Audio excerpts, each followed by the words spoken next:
Hello everybody, this is Tyler here once again from the Character Workshop, and once again we are doing another classic Who review. Now, this one I'm going to be talking about is the 5th story of Season 2, and also overall the 13th story of classic Doctor Who. This one's really interesting because, this is one that's like heavily regarded as like one of the weakest Doctor Who stories ever, and do I think so as well? Well, only one way to find out. So today we're going to be talking about the Web Planet.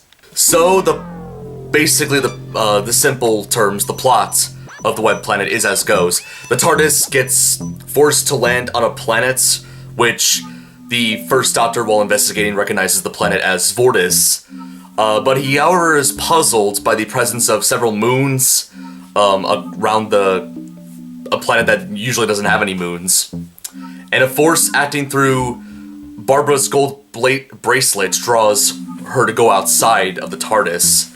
And it leaves Vicky all alone inside. And basically the TARDIS itself gets pulled by an unseen force across the planet's surface. And then Barbara is drawn into a trio of butterfly-like creatures called the Menoptera, who free her from a trance that the bracelet was causing her to be in. And she escapes, but is eventually captured by the ant-like Zarbi, who use her to find the Menoptera. And basically the Zarbi take Barbara and the leader of the Menoptera, Rostar. By the way, just letting you guys know, the name of this guy starts with an H, but then like goes to like R-O-S-T-A-R. I don't remember like how his name was pronounced. I think it was like Rostar, maybe. Correct me if I'm wrong.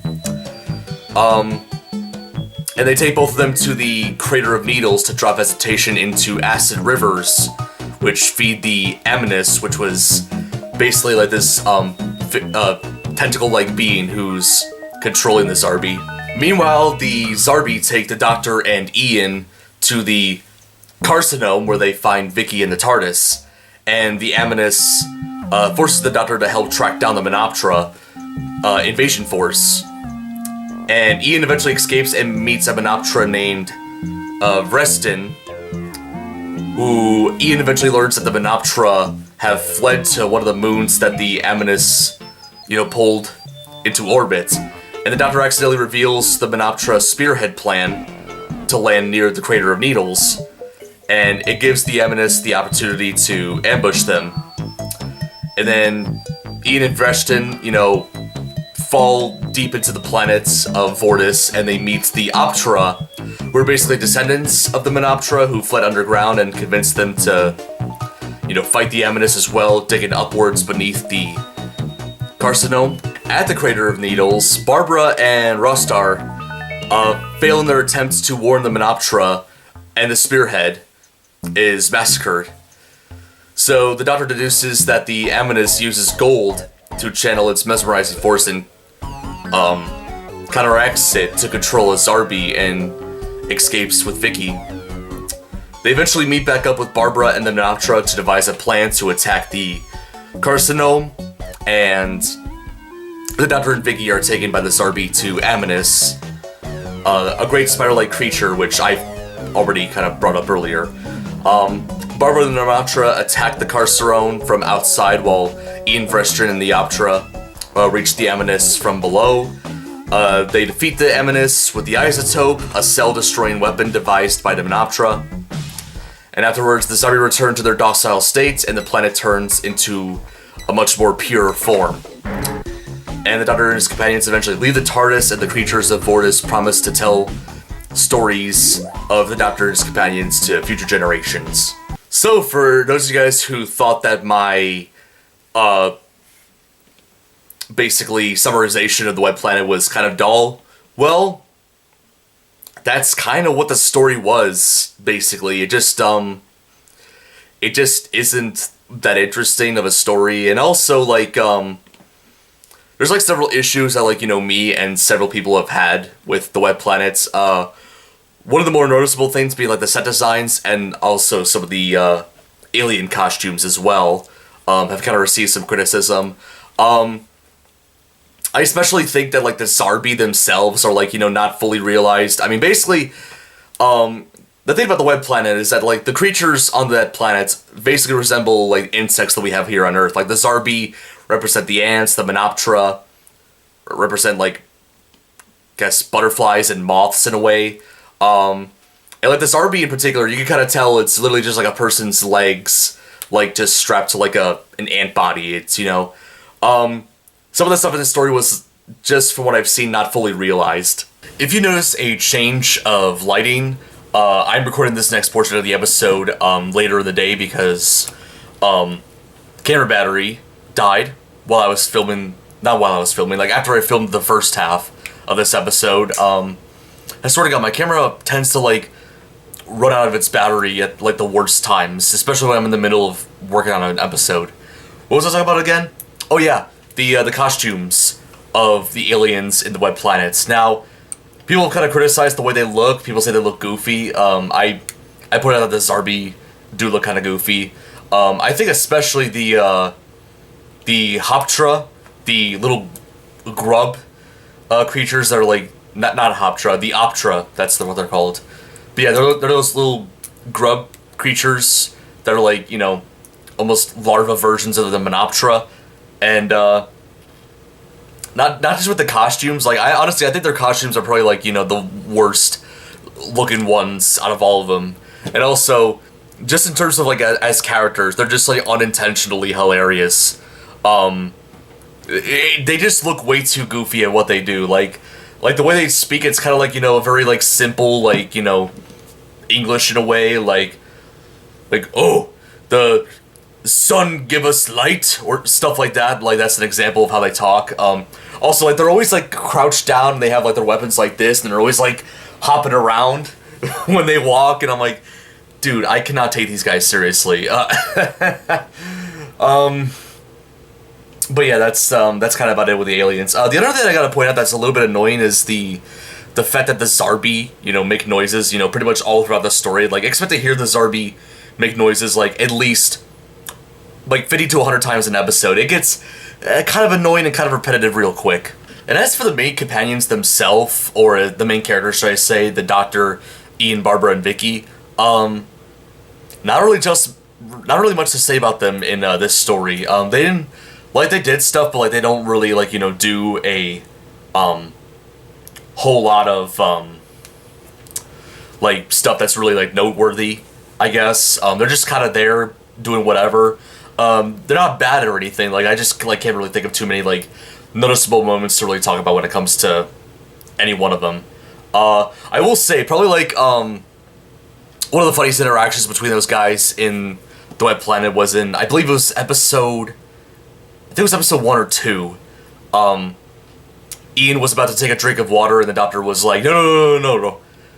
Let me test something else. And then he took, like, Ian's tie and, like, dipped it into the water, and, like, part of it burned up, disappeared, and the Doctor said to Ian, "You see what I did?" And Ian's like, "Yes, I did, Doctor. You destroyed a perfectly good tie." I just think it's hilarious that, like, Ian cared more about his tie being ruined than, like, the acid water on Vortis, and, that was pretty funny. Also, I think it was kind of the first time we got to see, like, the Doctor and Ian interact with each other since, well, the rescue. Now, something I forgot to mention when it comes to the main character interactions in this story was with Vicky and Barbara in the first episode or 2 of the story, where they were just in the TARDIS while Ian and the Doctor were investigating Vortis, and I think Vicky asked Barbara, like, "Oh, where'd you get that bracelet?" And Barbara was like, "Oh, I got it from Nero." And Vicky's like, "Nero? You met Nero?" Because for anybody who didn't see my Romance review, in that story, like, the Doctor and Vicky had their own adventure, and then, like, Ian and Barbara had their own adventure as well. And while the Doctor and Vicky told Ian and Barbara their encounter with Nero, Ian and Barbara didn't tell the Doctor and Vicky about their encounter with Nero, so it was kind of interesting that, like, Vicky kind of found out, like, wait, you met Nero too? And, like, yeah, it was kind of interesting. Didn't really go very much well with, what was going to happen later on. I think Barbara, like, kind of tried to explain what was going on, and, I think Vicky at some point said, I'll ask Ian, he'll probably confirm, or something like that. It was nice that they kind of like, you know, brought that up with some continuity here and there from like the previous story, and also like the fact that the bracelet that Barbara had from Nero also was kind of responsible for getting her to leave the TARDIS and, you know, being taken to, I guess, the Menoptera. Out of all the characters and actors that appeared in this story, you know, for the new characters, the Zarbi, the Menoptera, and the Optra, and also the Animus, the main villain, I actually really liked the voice performance of the Animus. And, you know, really like almost calm, sinister. And apparently, as I watched the credits, and, you know, I saw it was by a person by the name of Catherine Fleming. I'm like, that's a woman who did that voice. Not that I'm against it, but I'm like, I'm actually kind of surprised, like, she was able to, like, you know, kind of convey a voice that's, like, you know, almost a sinister, soft, masculine voice. Like, I don't know if like vocal effects were kind of a thing back in the 60s, but like if that was the case, like, you know, sorry, if that wasn't the case, I'm very impressed. Catherine Fleming, weirdly enough, doesn't have a Wikipedia page, so I can't really find out if she's done anything else, but like, yeah, she, I liked the Animus voice, probably like one of the best, like, things about the Web Planet, like outside of the, the characters themselves. One more criticism I gotta make about the Web Planets is the use of a blurred camera lens whenever everybody's, like, you know, outside of the planet of Vortis. Like, it gives off like a very, like, you know, almost glow look, blurry kind of look, and, you know, it's very, very jarring when I first saw this. Obviously this is my second time watching it, but, like, you know, during this watch through, I forgot that that was like a thing in the story, and, you know, it kind of threw me off. Like, is that supposed to be there? It made me wonder, like, oh, was this like a bad print that came back to the BBC?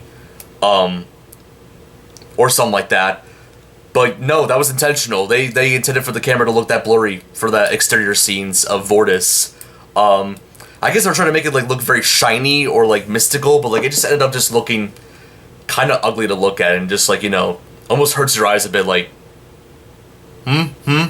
like, yeah, I don't know. Web Planet has like a lot of issues, but is it the worst story that I've reviewed so far on Doctor Who? In my opinion, no. This may shock a lot of you guys, but no, I don't think it's the worst story I've reviewed so far. I personally still think that record goes to the censor rights from season 1, mostly because, I mean, in that story there was just the censor rights as the aliens, but like in the Web Planet we get like what, 3 or 4 of them, maybe more than that. Because I know the Zarbi had like some sort of like little crawly thing with like a pointed nose that like shoots. But yeah, I think Web Planet's kind of more interesting when it comes to, like, you know, the variety of alien characters. Like, they may not look great, but at least there's variety. And I mean, plot-wise, it's kind of it's kind of whatever. Kind of like a middle-of-the-road Doctor Who story. Definitely the weakest so far of season 2 for good reasons. We'll see if it still holds that record as I go through the season. But yeah, Web Planet, I'm going to give it a score of a 6.5 out of 10. So that was my review and discussion of Doctor Who The Web Planet. If you guys have seen this story, let me know what you guys think. Do you guys think it's not that good like I do? Do you actually think it's underrated? Are you planning on going to see it? Let me know in the comments down below. And while you're at it, that's about it for this episode. Hope you guys enjoyed it. If you did, feel free to give it a like and subscribe to the channel if you want to see more episodes of A Came from England, or just mediocre plush content in general. Also, be sure to turn on the notification bell so you get notified each time I upload a new episode of A Came from England, or any of my other stuff. Leave a comment down below letting me know what you think. That is about it. This is Todd from the Character Workshop, signing out. And in the next episode, we're about to doing another list video, a countdown video, you can kind of call it. Been a little while, but I'm also talking about a musician. Something that I haven't talked about in a really long while. What musician is this? Well, it's not one musician, it's an entire band. And what band is it? Well, before I start showing you the credits, I'll give you one hint just from these words. In the middle of our street.